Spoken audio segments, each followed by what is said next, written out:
बात पिंडी की क़यादत से मेरी बात हुई है। पिंडी के अंदर कौन लीड कर रहा था? वो मलिक तैमूर साहब लीड कर रहे थे और उस वक्त उनकी मशावरत के साथ कि भाई अब डाक हो गया और काफ़ी देर तक हो रहे और उस वक्त शेलिंग 4 चफेरें इतनी ज़्यादा हो चुकी थी।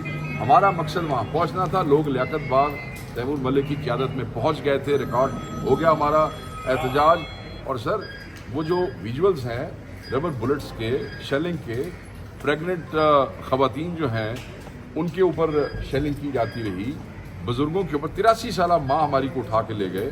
मैं ये समझता हूँ कि अभी भी अगर एहतजाज रिकॉर्ड नहीं हो रहा तो फिर इससे ऊपर तो रिकॉर्ड हमने अपनी जाने ही देनी है। वो भी देने के लिए देखें मेरी बात सुने, मैंने अबू सईदी का जिक्र किया। आपने एक विजुअल देखा जो आप लोगों ने चलाया, एक सिविलियन कपड़ों में बंदा आ रहा है और वो गन लोड करके 1 2 3 4 बस उसके सामने ऐसे ही खड़े थे ना हमारे लोग। यही इनकलाब होता है। और इसी की बात कर रहा था अली अमीन गंडापुर कि ये इनकलाब होगा जब निहत्ते लोग रियासती मशीनरी की बदमाशी और बंदूकों के खिलाफ हाथ खोल के खड़ा हो जाए। That's a revolution. और ये रेवोल्यूशन हर जिले में आएगा। तुम अपनी बंदूकें आजमाओ, हम अपना बलबला आजमाएंगे और अपना सीना तुम्हारे सामने करेंगे क्योंकि हक के लिए खड़े। ये स्ट्रेटेजी चेंज क्यों की गई है आपने जलसों से एहतजाज और एहतजाज के बाद सिटीज और सिटीज? देखें, ये अगर हमें एनओसी के मुताबिक जिस जगह पे हम एनओसी मांगते थे बड़ा पीसफुल इवेंट होता है, अगर हमें करने देते, हमारे लोग आते वहाँ पे तकरीरें करते, अपना पॉइंट ऑफ व्यू पाकिस्तानी अवाम तक पहुँचाते, अपनी तादाद बताते कि हम बड़ी तादाद में हैं। जब आपने ये नहीं किया उसके बाद हमने एहतजाज ही करना है। और मैं तुहाडे जायज़ हक को अगर रोकांगा टिक्का खान साहब तो फिर तुसी एहतजाज करोगे ना, तुहाडा राइट है। तो मेरा आईनी हक से आप मुझे रोकेंगे, मतलब तुसी कहते हो तुसी सानू डांगा भी मारो तो ऐसी उससे बोलिए भी ना, ये नहीं हो सकता। सर रऊफ हसन ने कहा है कि हम मुज़ाकरात अभी भी इस्टेब्लिशमेंट से करना चाहते हैं, तो उनको उसी दिन हटा दिया गया। सर आपकी क्या पॉलिसी है? नहीं, इसलिए नहीं, बिल्कुल नहीं हटाया उनको। इसलिए उनको एलिवेट किया गया है, उनको एक थिंक टैंक का चेयरमैन बनाया गया है।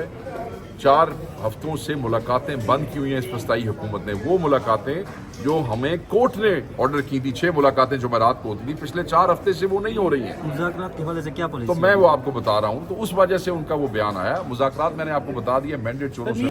हम कोई पुरतशद्दुद तंजीम नहीं है, हम एक सियासी पार्टी हैं।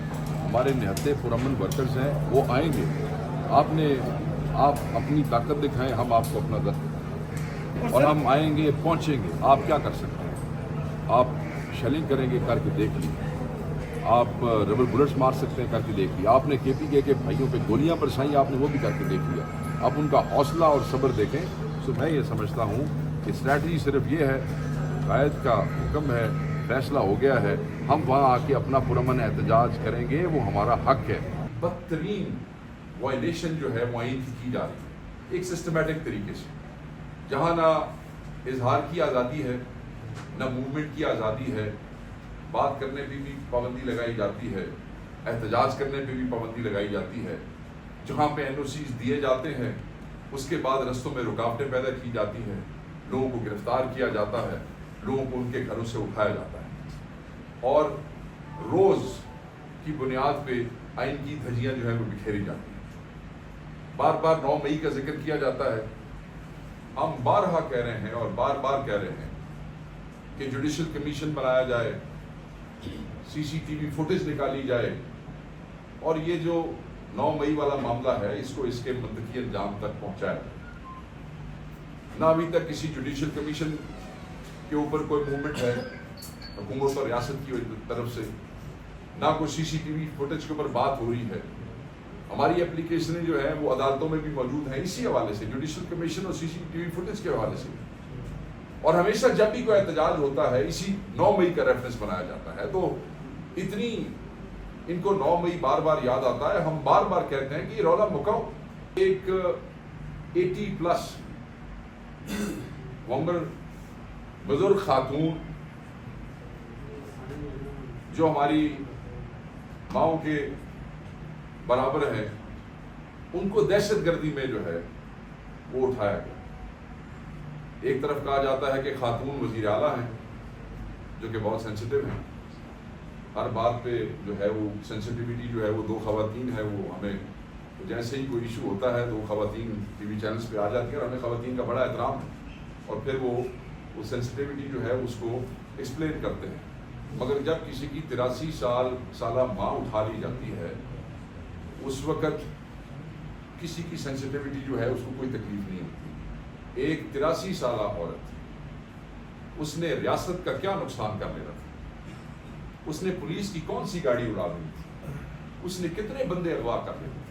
वो 83 साला औरत अगर इमरान खान को दुआएं देने के लिए उस काफिले का हिस्सा बन गई, और वो भी, उसकी भी एक स्टोरी है, वो बताती है कि वो किस तरह वहां पर पहुंची, अदालत में किस तरीके से विक्ट्री का निशान बनाते हुए आई। मैं ये समझता हूँ कि ये दर्दनाक भी है और शर्मनाक भी है। ये कब से हो रहा है कि हमारी सोसाइटी में माओं के साथ ये सलूक होने लग गया।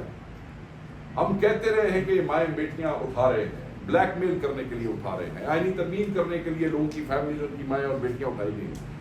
इन टाउट्स ने हमारे इस मुल्क का सोशल फैब्रिक ही तबाह कर दिया।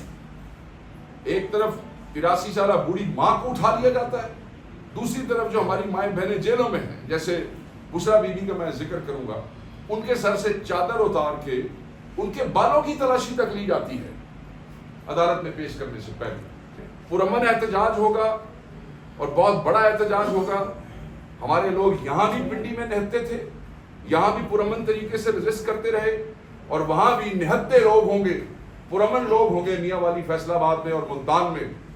तुम अपनी ताकत आजमा लो, वो अपने ईमान की ताकत से अपने कायद के हुक्म पे तुम्हें अपने जज्बे का सबूत देंगे। सर 3 शहरों में आपने एहतजाज का ऐलान किया है, क्या अली अमीन गंडापुर कौन से शहर में पहुंचेंगे, क्या वो पहुंच पाएंगे? ये हम आपको नहीं बताएंगे, इसका अभी कोई फैसला नहीं।